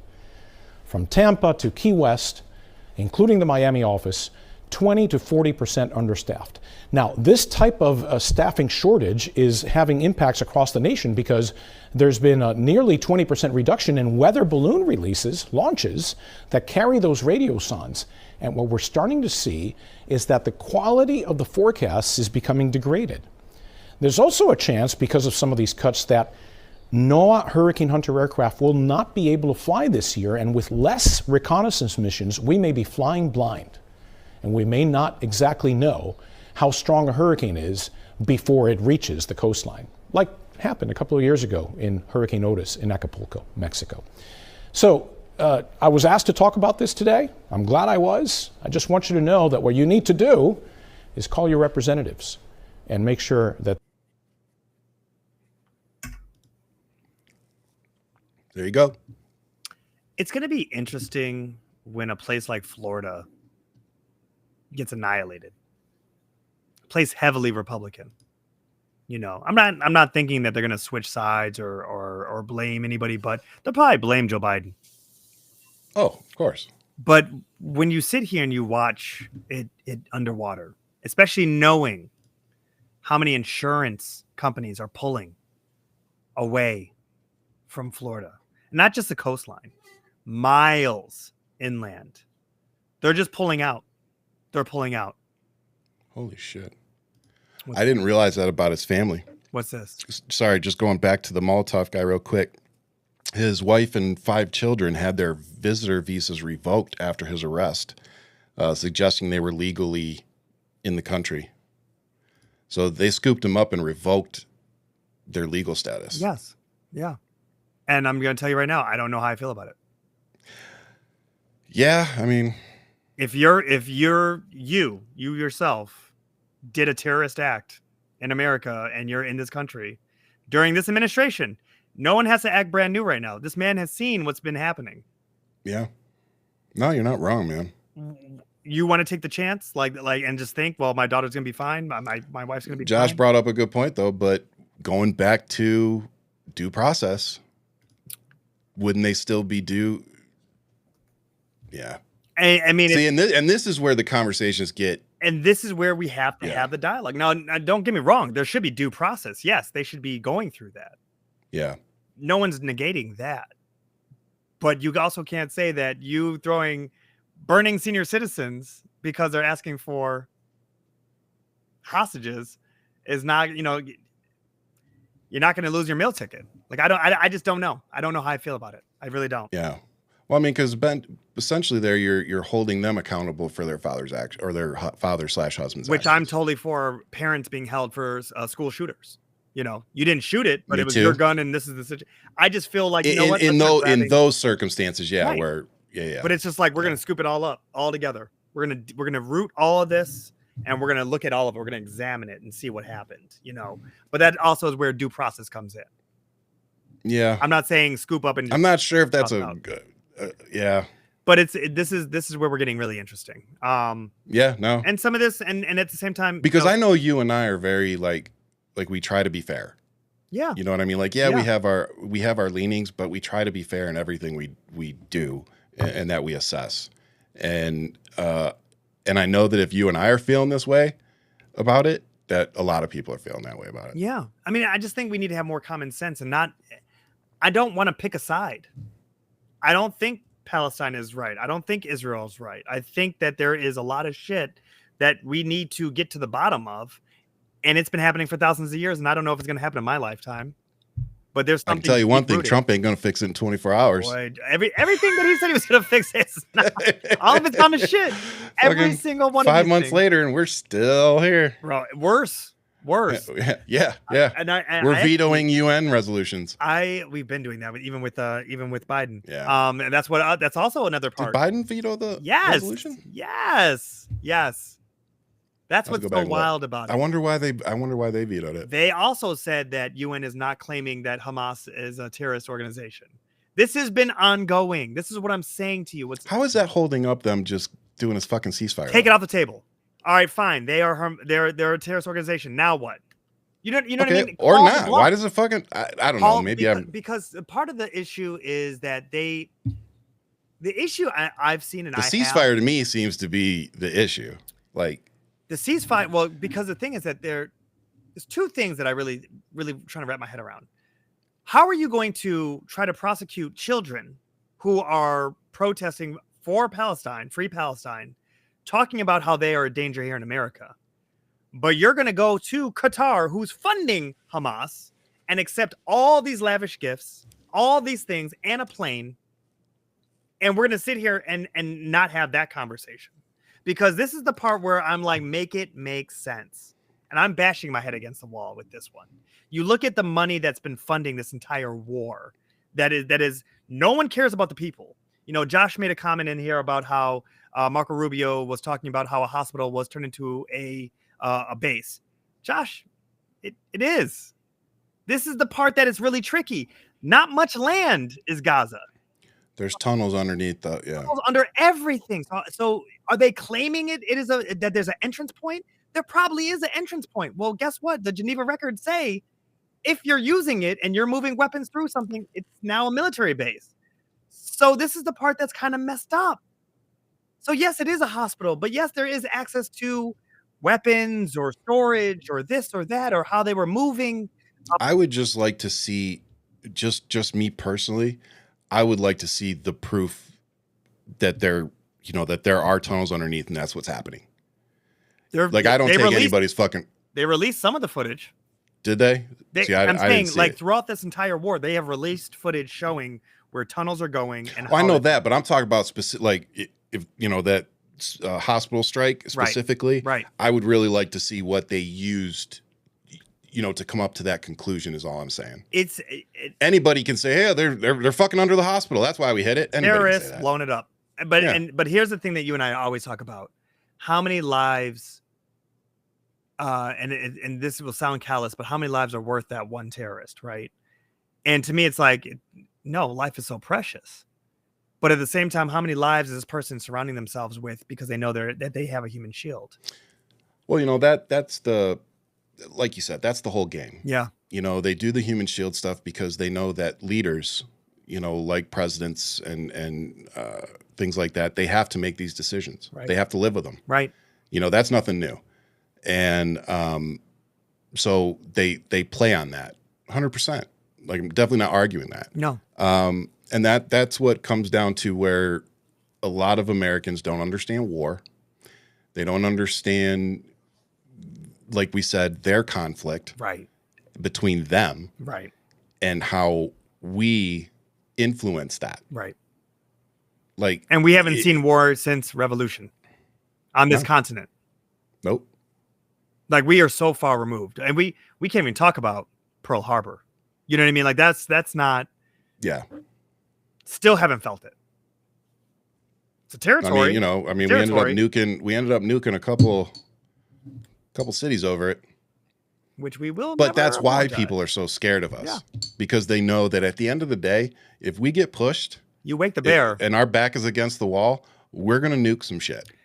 What's interesting about our back? Our back was never against the wall. We were just tired of fighting that fight.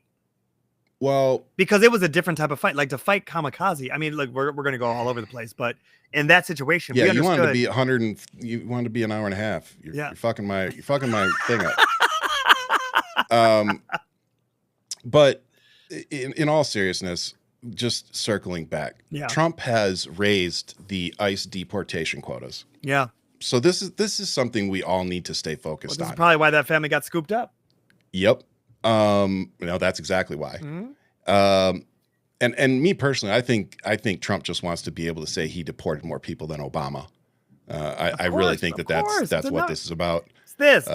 It's this. Yep. So the Trump administration is calling for 3,000 daily immigration arrests. The quotas that they are pushing for, creating this situation on the ground where ICE is literally just trying to go after anybody that they can catch, said Vanessa Cardenas, the executive director of America's Voice, an immigration advocacy group. Now, this reminds me of those stories of the judges that were getting paid to send, kids and people to jails and give them longer sentences. That's what this fucking reminds me of. Yeah. Yeah. The American dream. Because it's privatized prisons that are getting filled. Yep. People are making tons of money off of this new system. And it's not new. It's not new. And the people that Donald Trump told to stand back and stand by are the ones wearing the fucking masks. Has it been proven yet? That I don't know for sure. I think there's been one or two that they've tied to. It's tied because I know that they're starting to see like the tattoos. Like some people are, brave. They're just showing their sleeves or whatever. Yeah. So they're seeing the tatted sleeves. So you can still some of you can be identified by that shit. Yes, and it's interesting to see that some of that's coming out. And the white nationalist tattoos that are on their forearms or whatever. A lot of like Petey Hegseth's tattoos. White gangs. You know what I'm saying.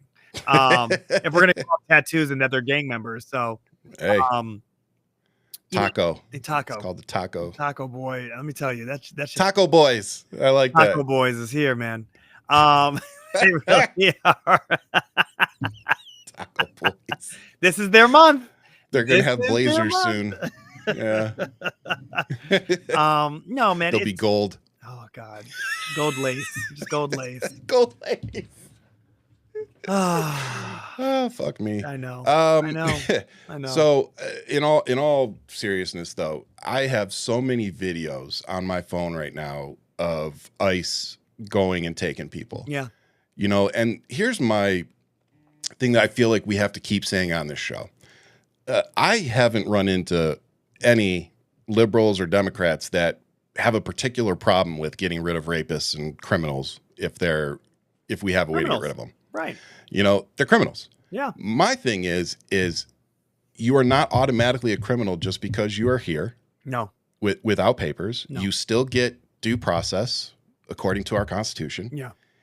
And we are seeing people getting picked up in their homes, at their job sites, like getting at their food, appointments. At most importantly, they're getting sucked in at their court appointments. Yes. And then they're getting arrested on their way out. So these people are trying to do it the right way. You know, all the MAGA and Trump supporters say, well, they should just do it the right way. They're fucking trying. And you're literally arresting them as they're coming out. Yeah. Do you know how fucked up that is? Yep. And the fact that you people can sleep at night just boggles my mind because I really don't know how. Watching these videos, I don't know how you fucking people are okay with it. Yeah. Like I said, I don't see anybody out here standing on their soapbox saying, please, let's keep all the rapists and the criminals and the felons. We are. They're in the White House. Yeah, they're in the, thank you. But if you send ICE into the jail cells to go find people in there that are undocumented that we can get rid of and get out of our system, I'm all fucking for it. Yeah. Yeah. I'm all for it. And I don't know anybody that isn't. Yeah. I really don't. Like, I don't know anybody that isn't okay with that. What we are not okay with is people getting picked up randomly off the street for no fucking reason. And Anthony, what we are not okay with. Restaurants also. Restaurant staff. Shutting down restaurants. Yep. It's wild, construction sites, restaurants. Like, this is insane. Yeah. And I'm going to say this one again, too. The first one of these mask-wearing dumb fucks that gets popped because he went and tried to pick some woman off the street, I'm going to side with the shooter. Yeah. I'm just telling you that right now. It's interesting. I'm not going to side with the ICE or the FBI or whoever the fuck it was that thought it was a good idea to show up in a hat and a mask and street clothes and start picking people up off the streets. And no identification. No identification badge, or just a badge. Even if they got a badge. Fucking badge don't mean shit. Well, the conversation too, Ryan, that's happening is that women are getting picked up and assaulted. SA. Exactly. Because predators have picked up on the idea that they could do this. Yep. And just snatch somebody off the street. And it's easy for them because women they're just gonna. Not only women, bystanders are just like, oh, that's an ICE agent doing their job. Well, hey, and a big shout out to all the videos of all the people in San Francisco and all the other cities that are coming out and the citizens that are not letting this happen. Keep doing what you're doing. Yeah. They can't fucking fight all of us. Yeah. Well, until martial law. Even then. Even then, no, that's when it gets real. That's when it gets real. And that's the question. Because if you think that we won't find a way to get some tanks and airplanes. Oh, I already know you're crazy ass by those deports, those little ports. I'm by Davis Mountain, baby. We got fucking 1,000 fucking airplanes just waiting to get spun up. Shit. You gonna look like Mad Max. You gonna be the first one. I know how to spin the fuckers up. I know how to get them ready to go. Oh my God. It is quite interesting to think about where things are. And I wanted to sit rent free in people's heads. Read up on France. What was their breaking point? 1700s. Yeah. Read up on France. Hey, we need to do a episode. The French Revolution. Yep. And do you see any similarities? They still have bad hair. We're just gonna tell the story. You just tell me if you feel any kind of kindred spirit. Top 10 hits of French Revolution on Hold the Mic. Oh shit. So the last topic I wanted to talk about before we get into the positives today is a U.S. judge today temporarily stopped the Trump administration from moving ahead with an effort to eliminate the Job Corps, which is the largest U.S. job training program for low-income youth. U.S. District Judge Andrew Carter in Manhattan issued a temporary restraining order in a lawsuit filed by a trade group representing contractors that operate Job Corps centers. Carter ordered the government not to terminate Job Corps contractors or stop work at Job Corps centers until a further ruling in the case, and he ordered the Labor Department to appear at a court hearing on June 17th. The lawsuit alleges that the U.S. Department of Labor is violating federal law and its own regulations by abruptly shuttering the program, a plan the agency announced last week. Job Corps was created by Congress in 1964 and allows 16 to 24-year-olds from disadvantaged backgrounds to obtain high school diplomas or an equivalent, vocational certificates and licenses, and on-the-job training. The program currently serves about 25,000 people at 120 Job Corps centers run by contractors. And if you go on my Instagram, I posted yesterday, the mayor of Tucson, Regina Romero, she did a video explaining how this affected my city of Tucson. And there were 10 kids that were left homeless when they shut it down. So she did a video explaining it all. And I just don't know how people would be okay with this. Yeah.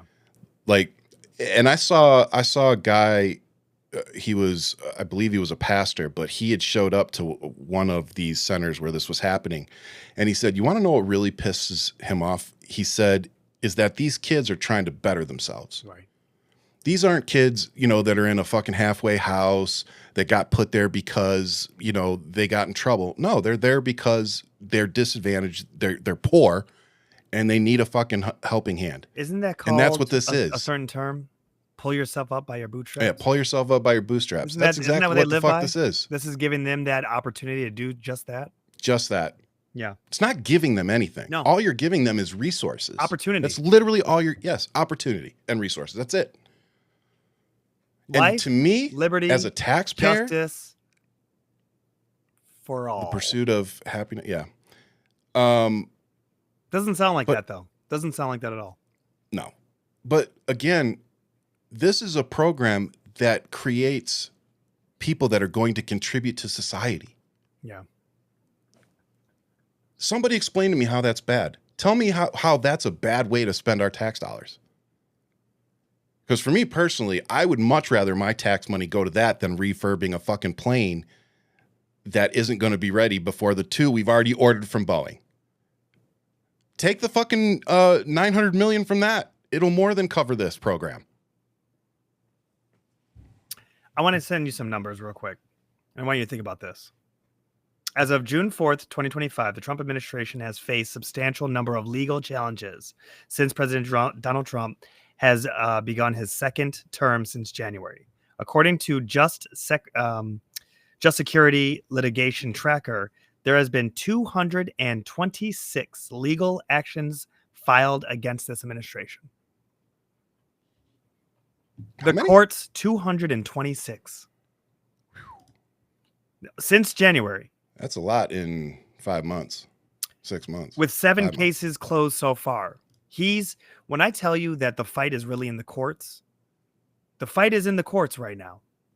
And the biggest thing, that takeaway that we've talked about with Trump acquiring a couple of law firms who bowed and kissed the ring.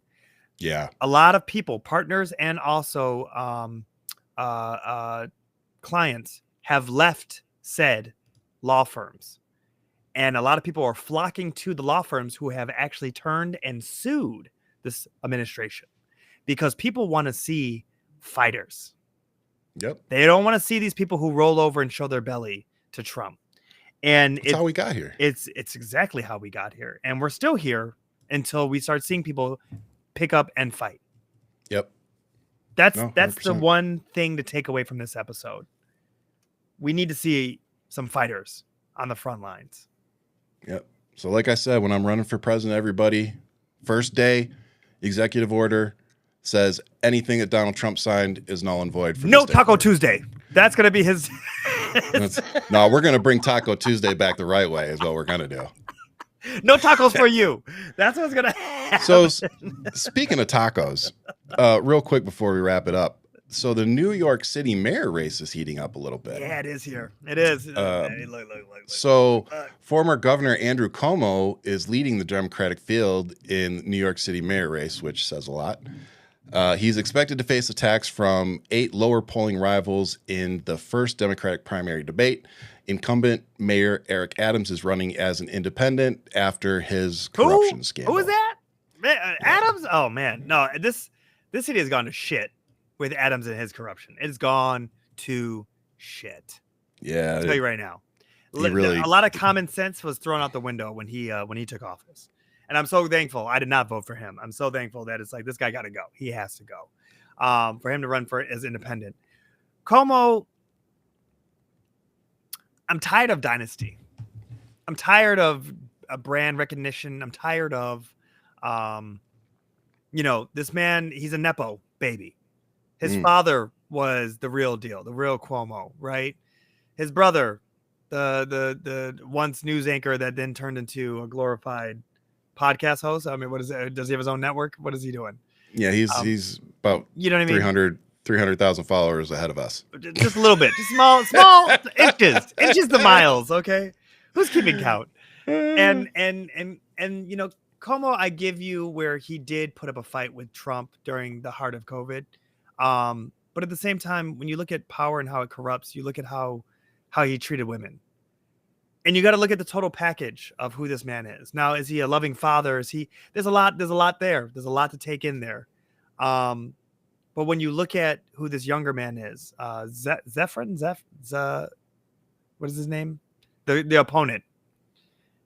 I don't know. I already erased it. Okay. So Sorry. Him, there's a thing that you have to keep in consideration of the constituents here. Highest population of Jews. That guy is Free Palestine. I don't know if you're speaking to the right demographic of the city. Yeah, probably not. You know what I mean? So it's like, are they going to lean with Cuomo and see? And again, if you do, here's a Democratic Party basically signing off on a predator. I mean, I still don't think he's as bad as Trump in terms of I was about grabbing to say, by the pussy and stuff. What I was about to say is maybe it takes a predator to fight a predator. Maybe that's tonight on Predator to Catch a Predator. I mean, I can see the wall art for it now. The Jaguar sound effects in the background. Is that what it takes? I don't know. Is that where we're heading? I didn't have it on my bingo card. Donald Trump sitting at the table with Cuomo and his hands over him like the Jesus poster. Take the wheel. Cuomo, take the wheel. I don't know. God. I don't know, Ryan. I don't know how I feel right now, man. I don't know how I feel. Man. I think New York is tail spinning in some chaos. I think that the Free Palestine movement really did a number on this city. And I say that in the context of it really went overboard. I'm not the first to say being anti-Semitic. That one went overboard. And it got ugly and dark fast. And I'm saying that because when you're getting on a train, has nothing to do with anything about anything, and you're telling Jews to get off, there's something weird that's like in the air, and the toxicity. And that's what people had to endure for the last 2 years. Yeah. And we're not even talking about college campus. We're just talking about in the streets of.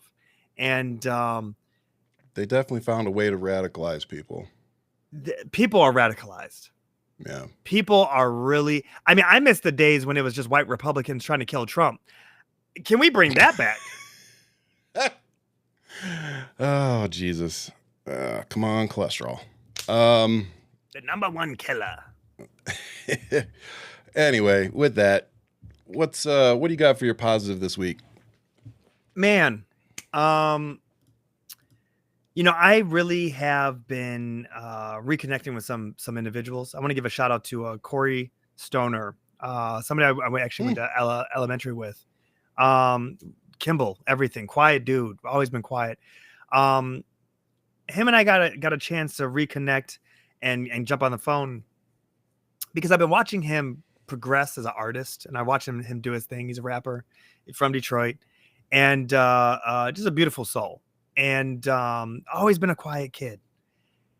But when he's behind the mic, he's doing his thing, right? And it's and so there's nothing but more joy than to gift an artist, a rapper, a track. No ties, no strings attached. Just, I've been watching you, and I've been really enjoying your growth. Here's something that I made for you, tailor-made for you. Have fun. To get their reaction that they, you know, where they've been buying beats or finding free beats or whatever the case is, and there's all this stuff, to be gifted something. And, you know, and you and I kind of had that where I'm like, hey, I've been watching you. I made you something. Here you go. You know, have fun. And fast forward and look at us now, right?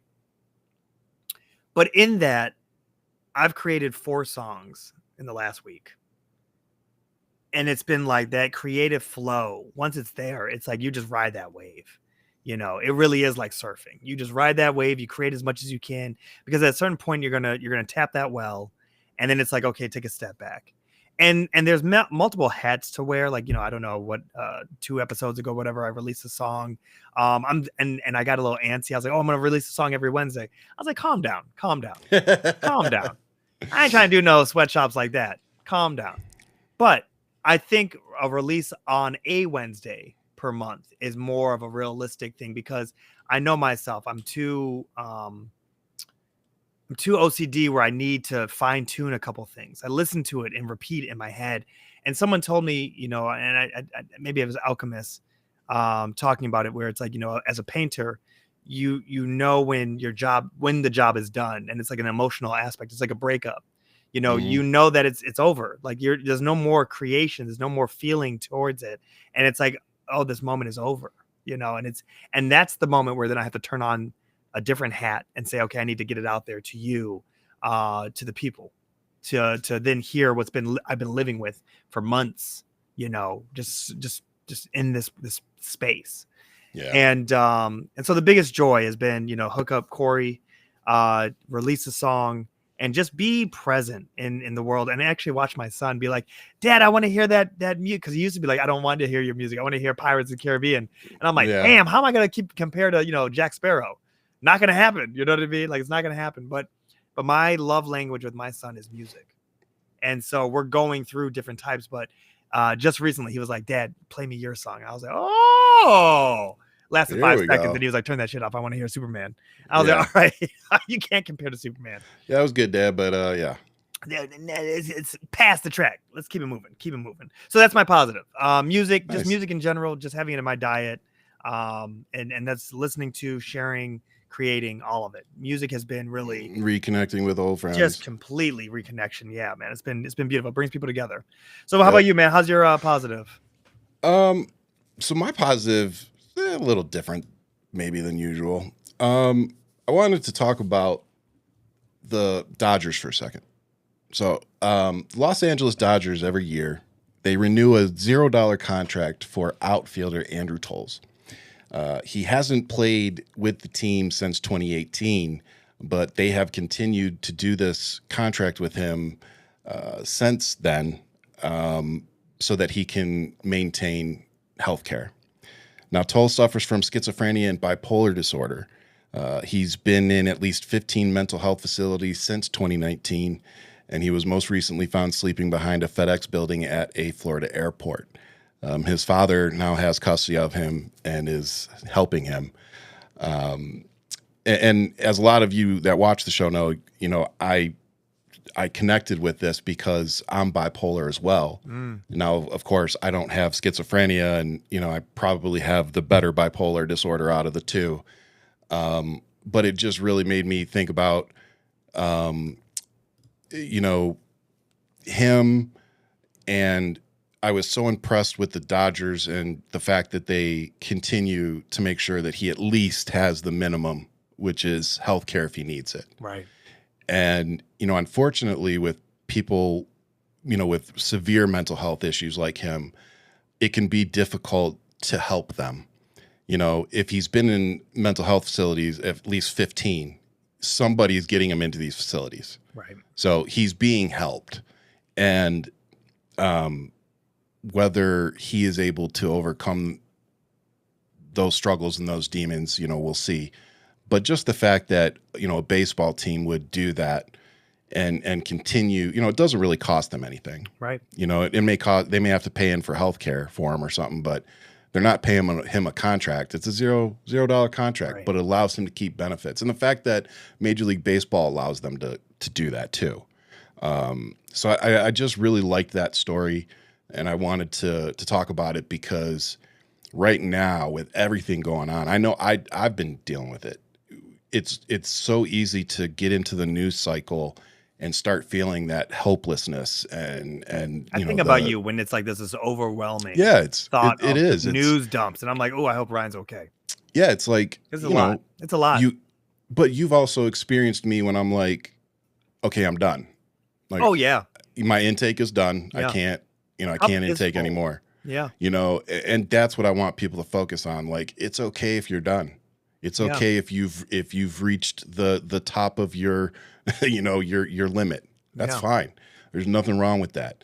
So, I would much rather see you take care of yourself and be ready to fight another day, right, than not see you out here fighting at all. Right. And so that's what I kind of just tell myself every day is, on the tough days, it's like, yeah, today's tough, but I know that I'm going to be okay. And I know that I have a good support system. I know that I have health care. So, all of these things that not everybody is fortunate enough to have. Right. So to see, and there's also another baseball team, apparently, the San Diego Padres have been doing the same thing for a man named Matt LaChapa. So there's other teams that are doing similar things for other people. So it's just, with so much negative stuff going on right now, It was a really nice story to read and see, there are people and organizations out there still willing to take care of people, even if they're not getting anything from them anymore. Right. They're not making money off these people anymore. They're not selling jerseys anymore. They're not nothing. They're not making anything, but they're still sticking by their side and trying to help them in whatever way they can. And right. So I'll always be rooting for the Dodgers as long as they're not playing the Tigers. That's my positive. Poetry. You got anything before we go, bro? No, man. Guys, subscribe, hit the notification button. Us here on Hold the Mic, we are going through some changes this year. We are definitely trying to challenge the status quo, build community, and even clean our own house. We're independent. We definitely lean more liberal for sure because we're not psychopaths. And there's a thing there where it's like, but we are always open for the dialogue and conversation, especially with you guys. And there's a thing where it's like, we want to go against the status quo. We want to eradicate those echo chambers. And it's one of those things that Ryan and I love to actually put on the table and, love us, hate us, rock with us, laugh with us. That's what we're here for every Wednesday for now. And infinity until beyond. I'm gonna be Buzz Lightyear with his Woody ass. That's what we're doing. That's funny. All right, man. Well, with that, I just wanted to thank everybody for supporting us, and a big shout out to Justice AI and Christian Ortiz for sponsoring the podcast. As always, if you're, let them know the Election Alliance is coming back. Oh yes, is that next week? The 11th. Yep. Okay. Yeah, the 11th we have Election Alliance, and then we have another guest the week after that I set up while you were out fucking off.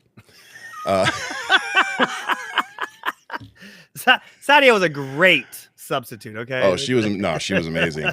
But we got Election Alliance, and they said they got some juicy stuff for us. So stay tuned, guys. Come back here, same time, same show, same assholes. Same assholes. As always, much love. Keep fighting. And whatever you do, make sure you stay safe out there.